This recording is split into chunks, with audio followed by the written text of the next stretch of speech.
All right, folks, we are ready to go with the 2025 Men's NCAA Basketball Championship Tournament. It is our Monday bracket review show. Great to have you with us here on the College Basketball Coast to Coast platforms on YouTube, on Facebook, at the CBB Coast to Coast Twitter handle, and even in podcast form after the fact. I am merely the somewhat capable host, somewhat rested TJ Rives after a long and crazy Sunday afternoon, Sunday night, and overnight travel night trying to get back from Philadelphia after calling the win by Mount St. Mary's in the Metro Atlantic Conference Tournament title game Saturday night.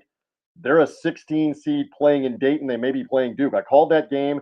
Sunday was a hellacious flight travel day in the eastern part of the country, and particularly the southeast with bad thunderstorms in Atlanta all day and all night. Jason Powers and I battled to get back to Tampa Bay. We're back, and it doesn't matter when we got back. It just matters that we're ready to talk some college hoops, talk the brackets, and much more. Coming up in a second, Adam Zagoria, our insider from NJ.com and the Zags Blog, will be here. He was firsthand there for St. John's win at the Garden Saturday night in New York as they won the Big East Tournament after winning the Big East regular season. We now know they're a 2 seed out west. We'll get Adam's thoughts on that. Florida's the top seed in that bracket. We'll see what Adam thinks about the draw. I got to ask him about Duke as a 1 seed. Cooper Flagg, the injury. We'll cover all of that in a couple of moments. Chris Dobbertean from bloggingthebracket.com also here in a few minutes. What did the committee get right? What did they get wrong? Here's a hint. North Carolina beating no one is in the NCAA tournament. What's up with that? Chris Dobbertean with us in a few minutes. And also my wingman, Ari Russell, will be here from New York. He was also at the Big East tournament this weekend. I've loved Ari's insight for 20 plus years on SiriusXM, here on TuneIn, here on the platforms of college basketball coast to coast as well. Can't wait for all of the conversation. Where are the upsets coming? Where are the Final Four picks? We're going to cover all of it. And without further delay, let's get underway with Adam Zagoria of NJ.com. You look like $1 million on St. Patrick's Day, although you're not in green, although he just disappeared on me. Where was Adam on the live show? He was there and he disappeared. We'll see if the internet gets fixed here in a second and if he jumps back in here. I was just about to make a crack about St. Patrick's Day there, and I'm answering him right now. I don't know if he had a technical problem or not, that I didn't see any green on him. Let's find out as he jumps back aboard. All right, let's see if he's here this time. I'm trying to insult you about not having green on for St. Patrick's Day, and you disappear off the internet and ruin the gag. But it's good to see you. Sorry about that. I'm wearing blue today, no green, but happy St. Patrick's Day, everybody. And I'm in Memphis blue. I do have a green Masters hat in the background, back right over there behind me, but that's about. I'm not Irish. Neither are you. But we're hanging on St. Patrick's Day. All right, so I just set it up for the viewers here on College Basketball Coast to Coast in the live show. You were right there. I must confess, I did not see a lot of the Saturday night game, but interesting that St. John's trailed in both games into the second half, won both. I know I'm repeating myself. How impressed are you with how well they played again in the second half of both these games to win the title in the Big East, the tournament title, and now they're a 2 seed, Adam? Yeah, I mean, St. John's is, they're about as hot as anybody in the country, TJ. Since New Year's Day, they're 19-1. They were down 15, I believe, in the semi to Marquette, came back and won. They were down early to Creighton in the final, came back and won. And they just, they just have it going on right now. All their pieces fit. And, they've got a really nice core with veteran transfer guards in Kadari Richmond and Davon Smith. They've got a big-time scoring wing in R.J. Lewis, who is the MOP of the Big East Tournament and the MVP of the regular season. They've got a center in Zuby Ejiofor who's really coming into his own. He had 33 and 7 in the semis and then 20 in the final. So, this St. John's team is just red hot right now, and now they're going to head up here to a fascinating bracket in Providence where, they're going to play Omaha on Thursday, and then you could have, either Bill Self or John Calipari who are going to play each other, with the winner to play Rick Pitino and St. John's on Saturday. Just one more about the Big East tournament, then we'll get to what you just addressed about the NCAA tournament coming up. Composure is a big part of how you survive in March. Judge the composure of this St. John's team over and over again. Maybe they don't shoot it as great as they need to, but they don't get rattled at either end of the floor. They're well coached. What about composure? Yeah, I mean, I've seen, Coach Pitino in several interviews point out that only Kadari Richmond on this team has experience in the NCAA tournament. The other guys don't really. So what he did was during the Big East tournament, he told them, like in the quarters, hey, this is the Sweet 16, and the semis, this is the Elite Eight. And, he's trying to prepare them, mentality-wise for the NCAA tournament by telling them, hey, we got to treat this like it's an elimination game in the NCAA tournament. So, that's how he's getting his guys to be composed and, play up to the moment. Love it. All right, so you just mentioned this. I'm calling it the Power Coaches Pod. St. John's with the 15-seed Omaha, and then, because they never look at these things and they never plan them, we've got Bill Self and Kansas against John Calipari first year in Arkansas. So we're guaranteed that either Self in Kansas, Calipari in Arkansas, almost guaranteed. We can never say never, but almost guaranteed they're playing Rick Pitino's St. John's team. What about the Power Coach pod in Providence? Yeah, a couple things. I mean, first of all, I was going to go to Providence anyway. I'm going to follow St. John's, and I have a lot of colleagues in the business who are like, kind of waiting to see who goes where. And just as a reporter and a fan of college hoops, that's the kind of the dream region where you want to go to, right? Because you've got, 3 Hall of Fame coaches here with Pitino, Cal, and Self. Will Wade is going to be there, right? He's the McNeese State coach, and he's obviously in the mix at NC State. So there's a lot of big-time, names and coaches there. Cal and Self, Will Wade. Yeah. Sorry. So, I mean, but a couple interesting things there is obviously what this means, TJ, is that either John Calipari or Bill Self is going to be eliminated in the first round, which is kind of crazy. Yeah. And then the winner gets a chance to maybe upset St. John's. Kansas appears broken to me. Arkansas gets Boogie Fland back. You can speak to this. They seem to be the more dangerous team to maybe beat St. John's. I don't think Kansas even beats Arkansas, much less not beating St. John's. What do you think, just real quick? Yeah, I mean, my gut says Kansas just because of all of the experience that, a lot of those players have, certainly Hunter Dickinson and some of those guys, and Bill Self's won the tournament 2 times. But, yeah, Arkansas is coming in hot, and they've got Boogie Fland back. You don't know if getting Boogie Fland back will kind of, could upset their chemistry a little, but he is a tremendous player. But, yeah, if you get Calipari, Pitino in the second round, that's just, must-see TV. Couple more here with Adam Zagoria with us on college basketball coast to coast. Again, NJ.com. Read him. He's already stirring it up with the coaching carousel. I read that article this morning about the names Chris Collins for the Villanova job, maybe Mick Cronin. Juicy. This guy's an insider. He's plugged in. We love having him with us here on college basketball coast to coast. What about the draw in the West, as it turns out, where Florida is the top team there in the draw? What do you make of the West? Florida's the top seed. Also in that draw is Texas Tech and Maryland, my Memphis Tigers. The 6th seed is Missouri. What do you make? Florida deserved to be a 1 seed, we agree, and they're there with St. John's in the West bracket. Thoughts? Yeah, I mean, look, I think you can make a case, TJ, that, Florida is the best team and most complete team, coming into the tournament.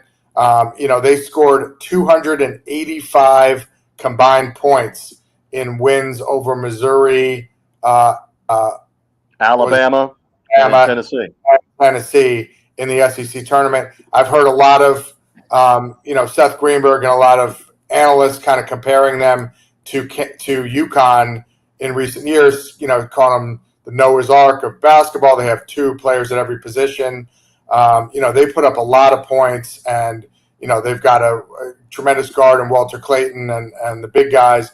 So Florida is going to be, a real handful for anybody, and certainly, one of, call it 3 SEC teams that can make the Final Four.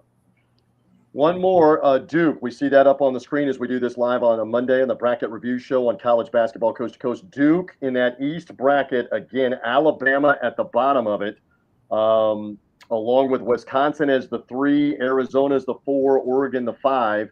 Cooper Flag, I don't think he plays in the 116 game. They don't have to play him there. The 8-9 game, Mississippi State Baylor could be intriguing. What about Duke in the East bracket? What do you think? Yeah, I agree. I think they probably will sit Coop out for the first game. You don't have to play him in a 116 game, and then I think he comes back for that Mississippi State Baylor game. Obviously, those games are going to be up here. In the regional will be up here in Newark. I think that BYU VCU game could be really interesting. BYU's been pretty hot of late. Akron is a 13 against a 4 Arizona. A lot of people like Akron as a team that knows how to win. That could be interesting. Alabama is just again capable of putting up a ton of points, so I expect them to come through. And I think you'll probably go chalk and see a Duke Alabama final there in Newark. Yep, it will be interesting for all of this to unfold. We got to charge the batteries up. We got. We didn't I know you asked about the West. We passed that earlier. You mentioned it, but you've got Connecticut there. Yeah. 2-time defending champ as an 8 seed. TJ taking on Oklahoma. Oklahoma was undefeated in the non-conference outside of the SEC, and that is just a really tough draw for Dan Hurley and the Huskies because. You got to play an SEC team there in an 8-9 game, and then even if you win, you're going to get Florida on Sunday, which is going to be a handful. They put Gonzaga in an 8-9 game in front of Houston. They put UConn in an 8-9 game in front of Florida. Thinking about the second round, they put Louisville potentially or Creighton in front of Auburn in an 8-9 game. Made for TV spots on that. That Louisville Creighton game, should be great. Should be a lot of fun on that out of the South bracket. Listen, charge the batteries up. We got plenty more to do later this week, etc. I know you're headed off to Providence. We're all good. We have a bracket, and here we go with the NCAA tournament, my friend. I always appreciate the insight. Keep up the great work on NJ.com. Read him also on the Zags blog. Thank you, Adam Zagoria. Great stuff on the Bracket Review Show. All right, enjoy the madness, everybody. Have fun. We love it. There he goes. We appreciate him stopping by. By the way, a reminder, we're brought to you by our friends at Ticket Smarter. You see it right there on the screen, Ticket Smarter and the Ticket Smarter mobile app. Right now, tickets on the secondary market, the best prices that can be had for this NCAA basketball tournament. Use Ticket Smarter. Use our promo code COAST20 and get $20 off your order. So if you're looking to go to Providence and see that Power Coaches pod, as I mentioned, with Kansas, Arkansas, and St. John's, waiting in the wings, use the Ticket Smarter mobile app for the tickets on the secondary market, whether you're in Wichita or Cleveland. My Memphis Tigers went all the way to Seattle. Denver, Raleigh, all the different sites for this week. Men's tournament, women's tournament. Use that promo code COAST20. Save $20 off your order, $300 or more. Your purchase is safe and secure. Best pricing on the secondary market is Ticket Smarter and the Ticket Smarter mobile app. As we're showing you on the screen, utilize Ticket Smarter as many times as you want. And use the promo code COAST20 to save $300 off your order with Ticket Smarter and the Ticket Smarter mobile app. All right, let's continue on this bracket review show and say hello to my colleague, Chris Dobbertean. I love his insight from bloggingthebracket.com. My friend, it is always good to be on with you. I'm sorry that we could not do this on Selection Sunday night because of our mayhem. My colleague, Jason Powers, and I were like, you'll love this, Chris, like John Candy and Steve Martin in Planes, Trains, and Automobiles. There was a moment, Chris, there was a moment in the Hartsfield Airport with every flight delayed and canceled where I'm looking at him going, are we going to the rental car counter to drive from Atlanta to Tampa in the middle of the night?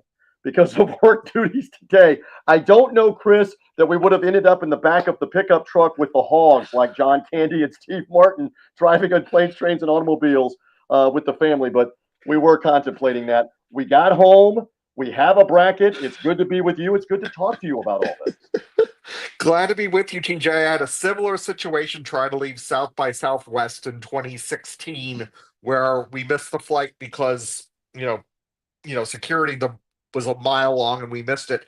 And 4 of us just got together, got a rental car, drove from Austin to DFW.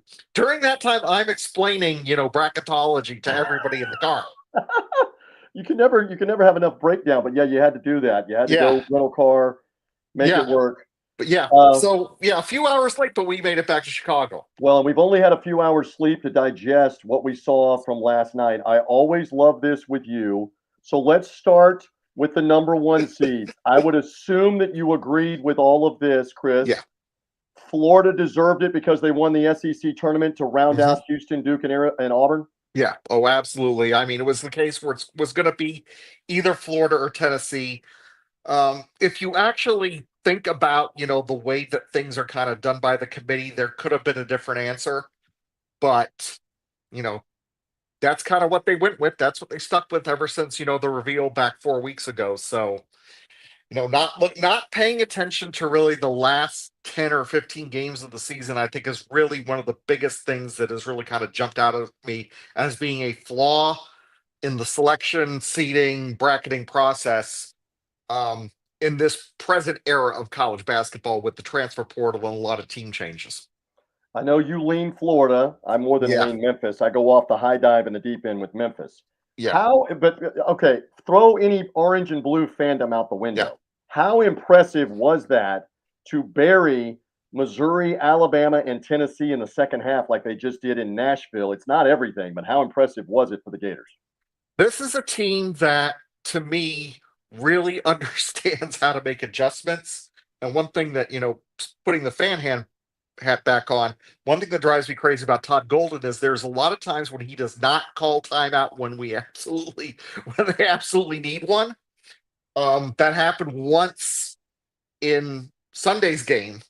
But those halftime adjustments that he makes really, I think, are the big difference. They're doing a really great job in terms of analytics. I think they do quite a bit in game too, to kind of get that stuff, during those 15 minutes, which of course will be a little bit longer during the tournament. So that'll be a big help. But I really think, and you have, and this is really the biggest factor for me, it's the players. And you have veteran guards, you have, a front line that is really just kind of unbelievable. The amount of depth they got, especially bringing Micah Hanlogton back. And I think that the seniors are really what drives the bus. And I don't think, at one point I said yesterday, Walter Clayton Jr. is not going to let them lose this game. That's right. And I think you see that over and over again, especially over the past month, when they've gone to Auburn and they've gone to Alabama and they've, won 3 neutral court games in Nashville. That's the thing that I think really is the biggest driver. They have leadership that I don't think any other team in the country has. Love Chris Dobbertean's insight, bloggingthebracket.com. You're seeing Chris's avatar, that smiling face. He's smiling because the bracket thing is over with trying to figure out who's in, who's out. And what did they do? They've now revealed the bracket, that selection committee for 2025. All right, let's get right into it with the different controversy. So North Carolina and Texas get in, but Indiana, West Virginia, and Boise State are out. I was monitoring your blogging about the first 4, the last 4 in and the first 4 out. Yeah. You did not believe North Carolina was going to be in. Neither did anybody else. What did I see on the Matrix? 111 bracketologists, including Joe Lenardi, including you, including Mike DeCourcy and Jerry Paul. None of them had West Virginia out of the tournament. Yeah. But this committee had them out of the tournament and didn't put them in. North Carolina is in with 1 quad 1 win without a significant win against anybody since January 1. What are your thoughts with what they did last 4 in, first 4 out, Chris? I think they really screwed it up. I also think that there was a fair amount of inconsistency, and that was, writing my recap piece this morning. That was kind of the biggest thing for me, is that they're just, and again, this is every year, but really it was noticeable this year, the amount of inconsistency in, whether the metrics, including the new metrics, are important, whether winning games away from home is important, whether quality wins period is important. It just kind of it just kind of fluctuates all over throughout the bracket. And then you get to the bottom, and the thing, and Eamon Brennan pointed this out in his newsletter that I had completely forgotten about. They went almost to a third degree in terms of leaving West Virginia out, because one of the reasons was that, they beat Iowa State, but Iowa State also had injuries then. And I'm like, Right. I have been doing this since 2006, and I have never heard a selection committee chair say something like that. Right. I Yeah, think they were grasping because West Virginia had many more quality wins. So did yeah, Indiana. Oh, yeah, by the way, does it matter that they beat Michigan State at Michigan State at the end of the year? I think so. exactly. Does it matter that they beat Purdue? North Yeah, Carolina, again, I'm picking on it. They beat no one. They had two chances at Duke, didn't win either game. They yeah. didn't win a significant game, and yet they put them in. What about Texas? I felt all along, I said all along, they're going to put them in after the two wins on the neutral floor in Nashville that they got, Yeah. including beating Texas A&M. They're in. Do you believe they belonged in? I had them ahead of North Carolina, but I still had them out. And again, this is another thing the committee always preaches about: non-conference scheduling. If non-conference scheduling is important, then Texas should not be in because their non-conference schedule was just Bad, terrible. But bad, then you right, could also say the same thing about Indiana. So right. again, consistency, consistency, consistency. That's the thing that's kind of been driving me crazy over the past 18 Again, this hours or man, so. yeah, but this man does it all year long. He blogs the bracket all through the college basketball season, and now we're here. It's like the presents are being opened for Christmas. All right, so let's just pick up on that point, including seeding and Mhm. where they placed this team versus that team. Did the committee get something right, led by Well, Bubba Cunningham, the North Carolina athletic director? Did they get something right? Because I know you believe they got plenty wrong. okay, they did, because one thing that surprised me when I first, 6:04 or whenever, Eastern, that popped up yesterday when they had, you know, Auburn and then Louisville and Creighton in Lexington. I'm like, this is not good.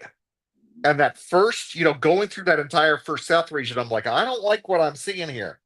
But when all is said and done, this was the best job picking a bracket that I've done in about 4 years.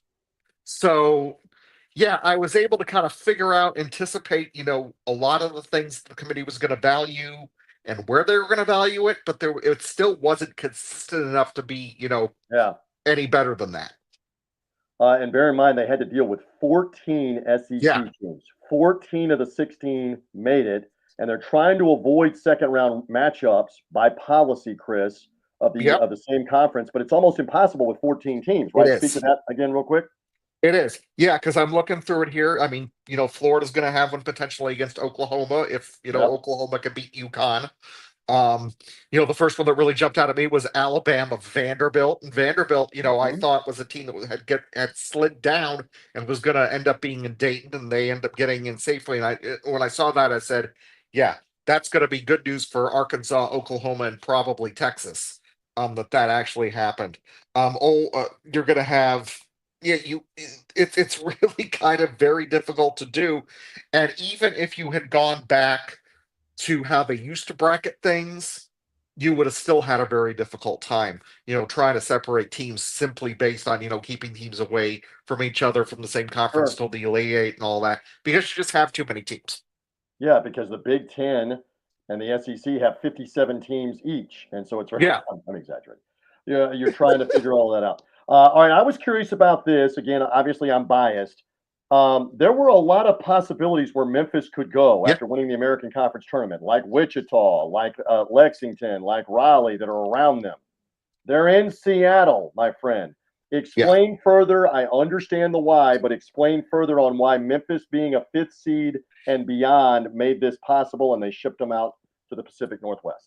Memphis's placement was one of those things, because they've been traditionally handled. Usually it's like, Memphis has some really good non-conference results, you know, trips up a few times in the American during conference play. That, deflates their metrics. That ends up getting them pushed on to 7 or 8 or 9. But this time, they had really, again, really just really incredible non-conference results. Same type of thing, but not quite as many stumbles in American play this year. But you still expect that Memphis is probably going to be set, but their metrics are still not great. You still figured they'd be 7 or 8. They end up getting a 5. And at Yes. that point, it's just a matter of where the bracketing is. I'm kind of looking at the other teams right now. You got Clemson as a 5. You've got Oregon Michigan is a five. and Michigan is Michigan. a five. Michigan was the one I think that really messed things up. Because both Michigan and Wisconsin are going to Denver to Yep. play on Thursday at altitude. And right there, that to me is like, this is why you need to take time and Yes. bracket properly. And I Hey, think that's really what to sent. your point, forget about Yeah. Memphis anymore. To your point on what they got wrong, more than one Michigan person, media, and fan is pointing out. Let me get this straight. We beat Purdue, we beat Maryland, we beat Wisconsin, we win the Big Ten tournament, and you're making us go to Denver in the altitude and play right away on Thursday. Yeah. It's what you just said to follow it up. It's almost like they disregarded whether winning Saturday and Sunday in the Big Ten tournament really meant anything. Well, yeah. And this is what happened in 2017, too. Because remember, they won the Big Ten tournament as the 8th seed, but they were still, they were still kind of in the 5-6 range. They ended up being seen 7th. They seem to have dropped based on that, based on winning those. And I think they won 4 games that year. Interesting. So, I mean, it really, really makes no sense, these Sunday games. The other example that I pointed out, if you go back to 2018, Penn won the Ivy, but they were clearly kind of a team that was kind of like a 14. They had a really good profile. Harvard was the 1 seed, though, because of tiebreakers. Harvard was there for the placeholder on Sunday. Harvard loses. Penn gets put in that 16 slot and gets, run over by Kansas. Interesting. Love Chris's insight. One more. Let me let you have fun. Do you have an upset pick or two, double-digit seeds? That would be considered an upset. Don't say Colorado State against my Memphis Tiger. No. Well, you have one or two. You have one or two that stand out. I think High Point has a really good shot against Purdue because I think Purdue was seriously overseeded. I know they went to the Final Four last year, but what's the list, Chris? It's like Little Rock, St. Peter's. Who else got them? Did North Texas get them one year with Matt Painter? No, he didn't. No, I don't think so. Not North Texas, but Little Rock got them one year. St. Peter's got them one year, and somebody else got them as a double-digit seed. And you're saying, beware. I think High Point has a really good chance in that one. That's really kind of the one that really jumps out. 12-5 is coming. If it's not Colorado State and Memphis, is it McNeese Clemson? Is it UC San Diego and Michigan? Although Michigan is on a roll. Is it maybe Liberty and Oregon in the 12-5? One of them, maybe a couple of the 12s are going to win. I was originally kind of thinking UC San Diego for Michigan. Kind of went away from that because UC San Diego shoots a lot of threes, so there's a lot of variance there. But I think especially with Michigan having to play at altitude, even though San Diego, it's not going to be much help for them, but they also don't have to worry about quite as much in terms of, going 2 time zones over. They only go in 1 time zone over. That'll help. I think that might be one. Liberty, Oregon, I think is probably the one that really kind of stands out because Oregon is seated where they need to be, but they also are another kind of team where the variance in performance, if the wrong version of Oregon shows up, that's not good for them. Well, and I think that Oregon, could happen. And Chris, Oregon has size with Biddle and with others, and I don't know how much that Liberty can contend with that. We'll see. Yeah. We are not saying give me Liberty or give me death in that 12-5 matchup. No, not at all. Anything else that I left out with Chris Dobbertean of bloggingthebracket.com? Anything else, my friend? Or are we good? No, I guess besides having, complaints, I had some potential fixes in my post of today on bloggingthebracket.com. And I'm going to actually probably be, as the offseason rolls on, I'm going to have some thoughts on kind of the way that we can kind of fix the way college basketball schedules and, does the postseason, especially now that we have this whole schism between the NIT and the college basketball crown. Right, because Fox took teams, I haven't even looked, they took teams out of the Big East, the Big Ten, and the Big 12, and they're going to play in Las Vegas, not in the NIT. And out West, interesting. The Americaners in there, even though they don't have a financial tie with Fox. It's a very, very interesting bracket. Listen, you have done tremendous work. I'll circle back to you at some point during the tournament. Great stuff with bloggingthebracket.com. Go read Chris's thoughts. He did an excellent job with the seedings and the predictions. I always love having you on college basketball coast to coast on the social platforms and the podcast. Thank you again. I bow to you on the video. Thank you again, Chris Dobbertean. Thank you, TJ. Love having him here with us. Again, we're live on a bracket review Monday. Ari Russell coming up, who was on hand for the St. John's win at the Garden. I want Ari's thoughts on the overall bracket and the seeding process. But we've got a special guest, another sponsor here on College Basketball Coast to Coast. And let us get to that right now.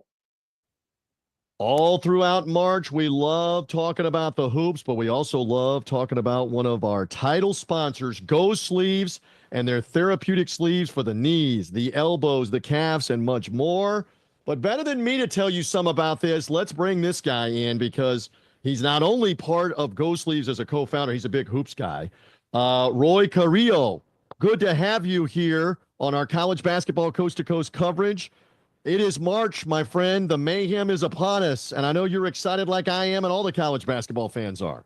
Awesome. Thanks for the kind intro, TJ. Yeah, definitely big basketball fan. Been following NCAA. In fact, 90s has been my favorite in basketball hoops because that's when I played. I love it. You're my old school guy for the 80s and the 90s. And now we get older and we have a need for Go Sleeves. We'll talk more about that here in a moment or two. The thing about this time of year, though, is the little guy gets the chance, right, Roy? The upsets, they make this happen. The unpredictability. Tell me a little more about, I mean, we love this because there's at least 5, if not 10 games this month that will defy explanation. How did that happen? We love it because of that. Absolutely. As you remember, right, coming back from, the NC State, right? Last year. Yeah, and then you have Davidson when Steph Curry was still playing. Yeah. Love upsets. Reno, right? Getting into it. Wichita back in the days. But yeah, definitely lots of upsets. I love Cinderella teams, to be honest. Yes. They seem to make this tournament and feel it. All right, now do you have a team? I mean, everybody's talking about Duke. Everybody's talking about Auburn. Whether it's the Big Ten, maybe it's St. John's in New York. All right, so you're in the West where we always have like Gonzaga and UCLA and Arizona. Do you have a team that you really favor right now that you're really looking out for in March, Roy? Yes, absolutely. Although this team lost to Gonzaga the other night, St. Mary's is really strong to me. And my buddy also used to play in Auburn. So Auburn is the kind of like my top seed team. So those two I'm rooting for. And St. Mary's a small school in Northern California, small private school, and they've really built a little empire, a mini M-I-N-I, a mini empire out of Northern California. And they have 2 wins over Gonzaga this year. So, and Auburn, again, Bruce Pearl's team. I know you played at the professional level in the Philippines and elsewhere. They look like they have 4 or 5 guys that can be in the NBA with their length, their size. Would you agree with that, Auburn? I'm not saying they're unbeatable, but they've got a pro-type talent roster. Do you agree? Man, you give me shivers down my spine when you talk about, the pro caliber, right? That's already in that team. They're men, right? Yes.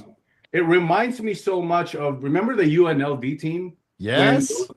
5 guys were ready to go, right, to the pros, but they played together with, you had Anthony, Larry Johnson, Stacey Augmon, all of those guys, Anderson, Hunt, they were all first-round picks. Absolutely. So it reminds me so much of that because they're strong inside and they have a shooting range. So I think it's Auburn, but I gotta root for the underdogs too. Yeah, we love all of the little guys that'll be in and around Auburn and all the powerhouses like St. John's or Michigan State or Houston or any of the Duke, any of those teams. Again, let's get into it right now. We love the relationship with Go Sleeves.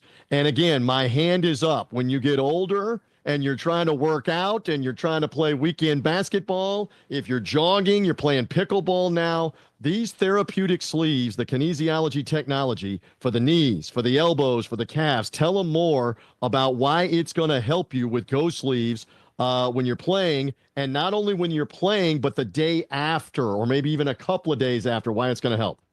Yeah, totally. So I invented these Go Sleeves for the fact that I'm the one who's, my body's been breaking down, right? I'm on my 50s now. And I still want to keep playing. And I picked up all other sports like CrossFit. I mountain bike now and I still run. So with 4 sports, including basketball, it takes a toll on your body, right? And so with the kinesiology taping, it's been around for a while now. The KT tape's been around and it stretches your skin. It lets, a lot of blood flow and, inflammation to really pass through the system and the muscles. And having that paired with, similar to the scap sleeves, right? Having this paired with a compression that's always on you, not slipping, etc., it creates a lot of movement in the muscle tissue, which makes all the blood flow going and gets rid of lymphatic fluid drainage, basically. So that's how you recover.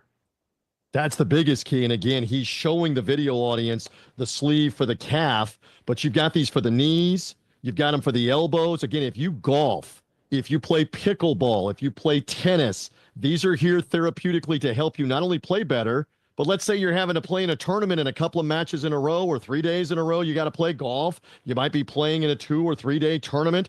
They're going to help you on the recovery and be able to play your best on the second and the third day, right? Yeah, it's it's all about availability and recovery is key, right? Especially if you're playing in lengthy tournaments where you have 2 games, 3 games, 4 games in one day. Wearing the sleeves really help in that recovery cycle and getting you back to almost 100% to be able to compete again at that highest level. So yeah, definitely. We love all of this. Roy Carrillo is here with me just for a few more moments talking Go Sleeves. All right, shall we show them what the future is later on down the road? I'm talking about the knee sleeves and the kinesiology technology, the elbow, the calf, but you've got a couple of things that you want to show to the audience that can see us on video. This is coming soon, right? You've got a legging. Show them the legging here and what that's going to do for people that are working out, in particular for their hamstrings, etc. Go ahead, Roy. Yeah, this is the prototype. So this is now inside out. This is the 3/4 leggings. So not only that they would have the taping for the current knee that extends out to the quad muscle and the shin, as you can see here. They also have in the backside the lower back. So it has taping pattern for the lower back for injury or back recovery. And you also have the hamstring. So for pickleball runners, basketball players now wear leggings, and even volleyball players. So a lot of sports would definitely benefit from this 3/4 legging. So that is coming soon from Go Sleeves, and also something for the ankle. You want to show them how an ankle sleeve is coming later this year as well. He's modeling it right now if you can't see us. So go ahead and tell me more about that ankle sleeve. Yeah, this is an ankle wrap, and this ankle wrap is non-restrictive. And I'm not going to tell you what it's made out of, but what it has specifically is similar to the technology that we've been talking about in all our sleeves. It has the taping pattern inside to support all of your key ligaments and tendons to support your ankles. So this will be coming soon, hopefully around second to third quarter. And the leggings, I would say, in the fourth quarter of this year. Love it. Look for that. Go to the website, gosleeves.com, to see what products are available and to find out more about them. And I'm just going to emphasize again one more time, it doesn't matter if you are just recreationally running, playing, they're going to get therapeutic relief benefit from this. Say that again, Roy, for the audience here, that it's not just for those that may be intensively working out all the time. It's almost of benefit even if you're occasionally exercising as well. Absolutely. It's not just for the pros, although a lot of pros use it. But for the average, Joes and Janes, weekend warriors, etc., who just wants to stay and compete in the court, right? Whatever sports that you're playing, even if you're just a casual hiker, runner, this is something that would really benefit you. We love it. Go Sleeves, gosleeves.com. It is go time with Go Sleeves. I have one more fun one before you depart because we're talking college basketball. You against Darren Lancaster, your co-founder. Give me the scouting report. Would you pull him outside and bomb away? Would you try to post him up? What would be the strategy you against Lancaster, fitted properly with the Go Sleeves, of course? Yeah, definitely. Darren and I played together or against each other for the longest time, right? I would say close to 20 years. Wow. And he's the caveman that I would call the Draymond Green that would always defend, right? So he's such a defender. And he's such a good hustler, got so much energy. And I always have a hard time playing against that guy. So. But you're the scorer. You're the guy that can light it up. We got to watch out for you beyond the arc, right? Beyond the 3-point arc.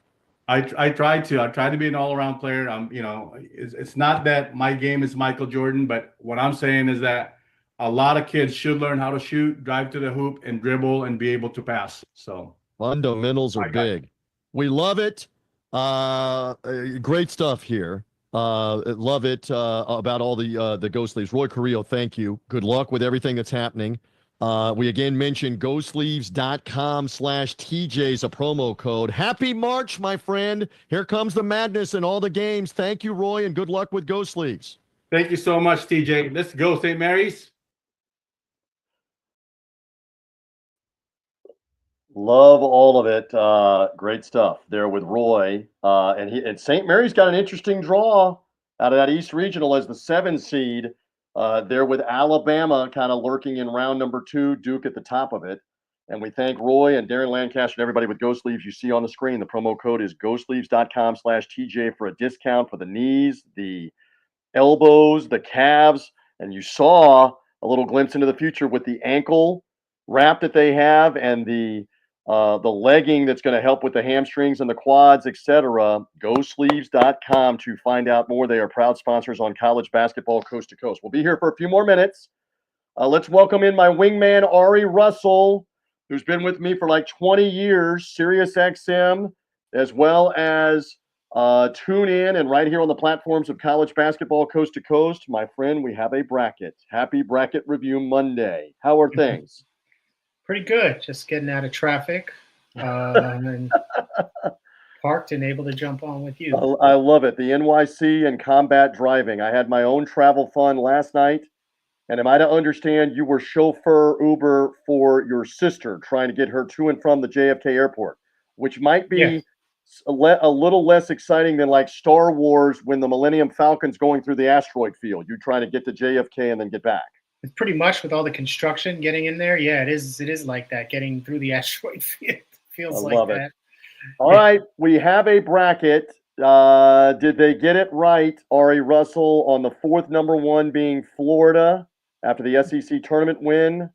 Yep. On that one, yeah, they got it right. Look, I'm not someone that is really able to dissect the brackets as well as someone like a Chris Dobbertean, obviously, who spends his time doing that, But I've been hearing that there's obviously, the biggest hubbub is North Carolina. It just screams corruption. That's kind of the world we live in now, not just in college basketball. But anyway, that's a little shady dealing there. But at the end of the day, that bubble was so weak. You can mix and match these teams. Someone else is going to complain. That's what it always happens on that Monday and Tuesday. And soon as the game, really since Thursday starts, as soon as that first tip-off is, we forget about talking about all this stuff. Even the seeding, it doesn't matter. You got to put your big boy pants on and play whoever's in front of you. So regardless of the seeding, it doesn't matter in my opinion. For others, I can see that there's some people that are complaining about the seeding. We'll see. To me, it's just good fodder for, people like ourselves and some people that are more invested in the specific bracket makeups and what have you, like Memphis having to be shifted all the way to Siberia, basically, which doesn't make sense. It's, it's weird, but it gives us certain things to talk about. Me personally, I don't really spend that much time paying attention. I don't really get diving into I'm the last minute bracket kind of fill out guy. Right. I like to sit and marinate a little bit because I get it wrong anyway. So, Well, most everybody gets it wrong, and this is the reason why we've always joked that the secretaries at the office that know nothing but the colors and the mascots, they seem to do better. We almost overanalyze it, don't we? It almost seems like that we do. So yeah, I think that's part of it.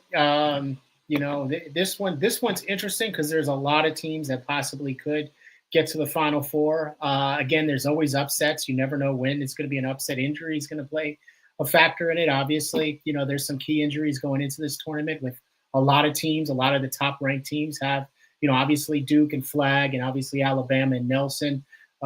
Iowa State dealing with a lot of major issues in their lineup. That has an effect on the overall bracket on how teams are able to perform and move along in the tournament. So, we don't know. And some of these teams that we don't get to see a lot, you don't know. You don't have that much, for us to work with because we focus mostly on the majors. So that's the intriguing part. Some of these teams that you don't really see or have that much knowledge of, you get to see finally on the big stage. I love Ari Russell's insight. He's at Ari Russell on social media. He was right there at the Big East Tournament. I'm gonna go rapid fire with about 4 or 5 things here, but we got to talk Big East first. You were right there. Same question I put to Adam Zagoria, your colleague. You were right there in the Garden together. They were trailing in both the semifinal and the championship game. I used double the word, digits. yes, I used the word composure earlier in the show. They showed composure. Maybe you want to use another word to come from behind and win those games. Now, one can argue they're playing a de facto home game, feeding off the crowd, the whole bit in the Garden. I use the word composed. They were composed to come back and win those games. What would you say? You were there.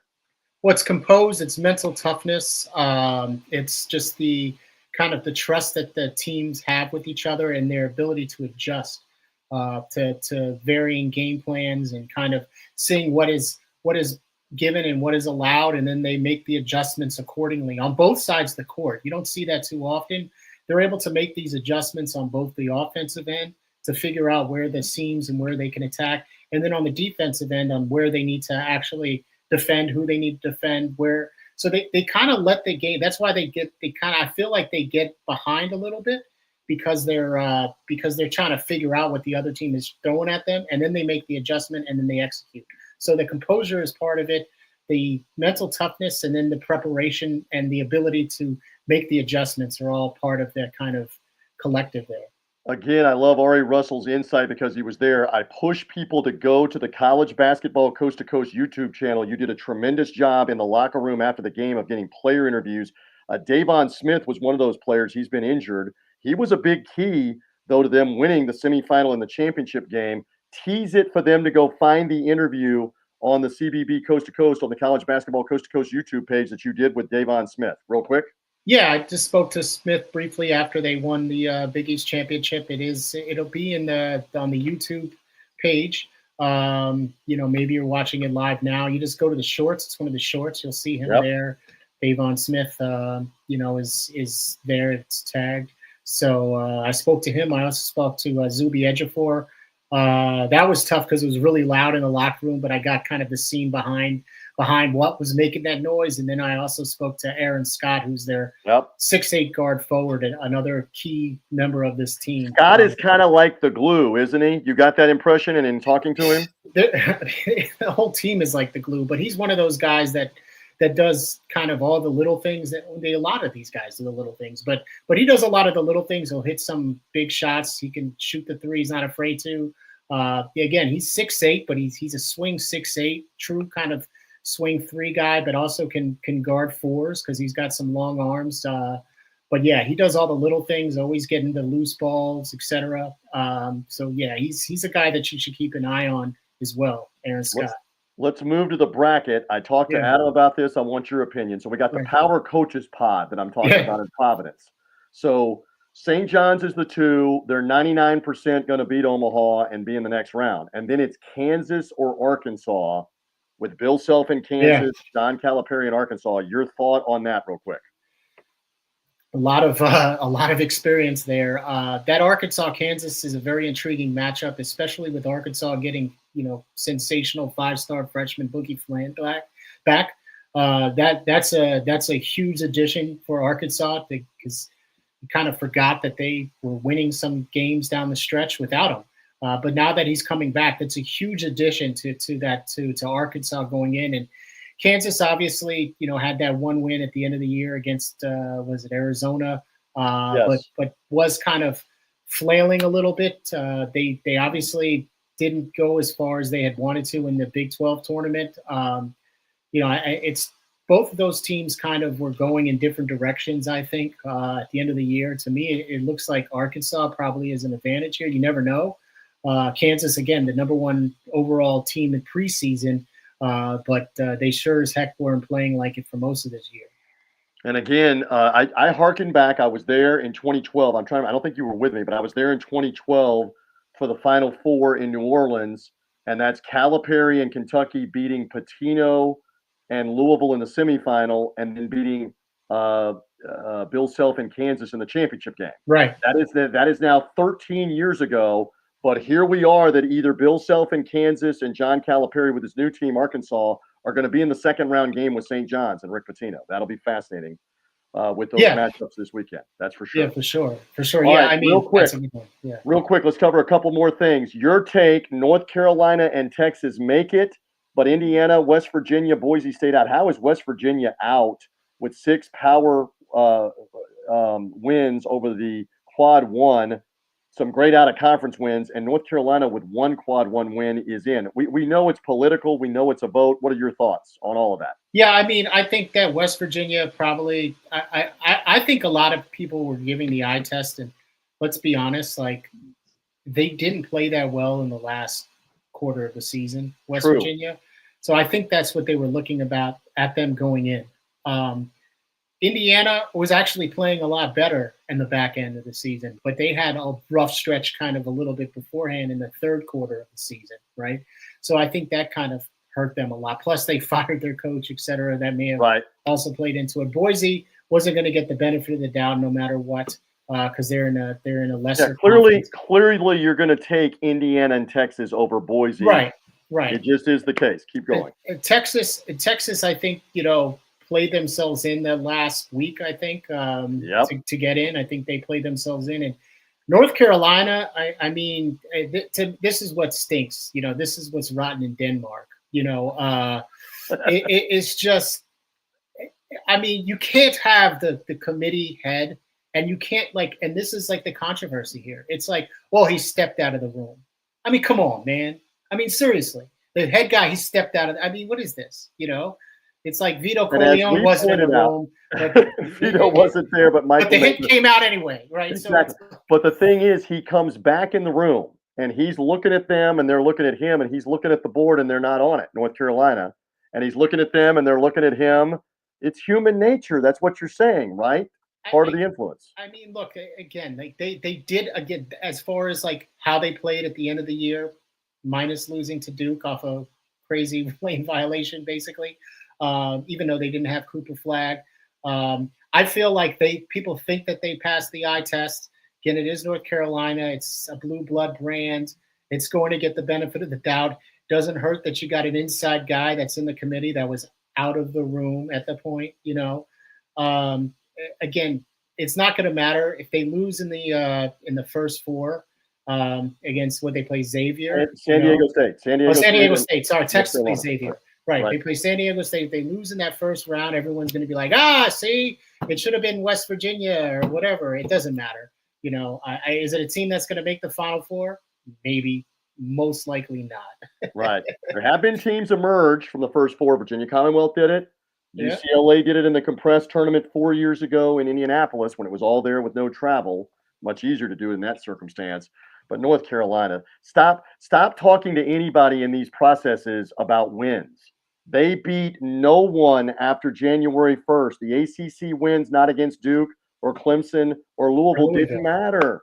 Yeah. Didn't matter. Hey, I think we pretty well covered everything else. Is there anything else that I left out on the bracket review show here from you? Anything else you want to touch on? The only thing I didn't cover, we always love the upsets. Give me 1 or 2.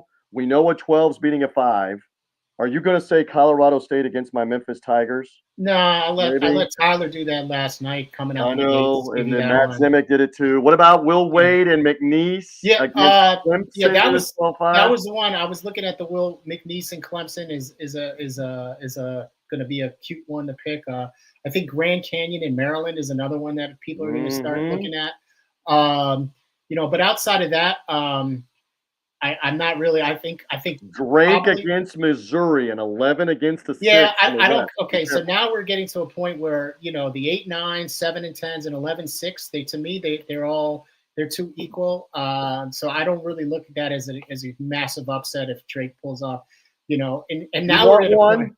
Damaged Kentucky's a 3, and Troy out of the Sun Belt can score. Be careful of that 14 versus 3, and it's happened to Kentucky before with St. Peter's and last year with Oakland. I know it was Calipari as the coach, but real quick. Yeah, well then, that one, and then the other one that I think a lot of people are going to start looking at is Yale over Texas A&M. Mm-hmm. I think a lot of people are going to be looking at Yale as a team that can possibly do what sometimes it happens. I think they made it to a Sweet 16 before, and it's always the Ivy League teams are always. Yale beat Auburn. Yale beat Auburn a year ago. Harvard's been in the Sweet 16 out of the Ivy League. Just be careful. Princeton made it to an Elite Eight, if I'm not mistaken. So be careful. So be careful in that one. So that's the one I'm looking at. Yale and Texas A&M. Yeah, Princeton made it at least to the Sweet 16. They beat Arizona, Sweet right? 16, two years ago, they beat Arizona, Right. and I want to say they were a 13, something like that. 15. 14. There may have even been a 15. 15. Craziness with all this. Final thought. We got to go here in a minute on the bracket review. Are you ready? First four coming Tuesday night, Wednesday night, 32 games Thursday and Friday. Final thought on the bracket review, Ari Russell. Yeah, man.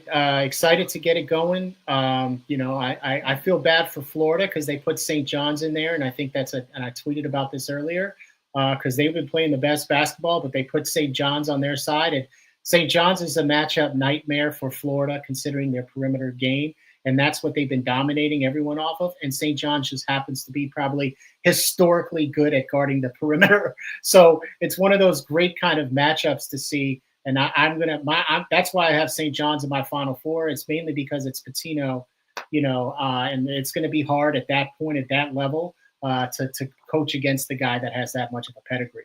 By the way, we get one more plug in for our friends at Ticket Smarter, the Ticket Smarter mobile app. Use our promo code COAST20, whether you're talking about the games for St. John's and Kansas and Arkansas and Providence, or the games in Cleveland or Raleigh, Wichita. Use Ticket Smarter, their mobile app. Best prices on the secondary market. COAST20, as you see on the screen. If you're on podcast form, you can't see it.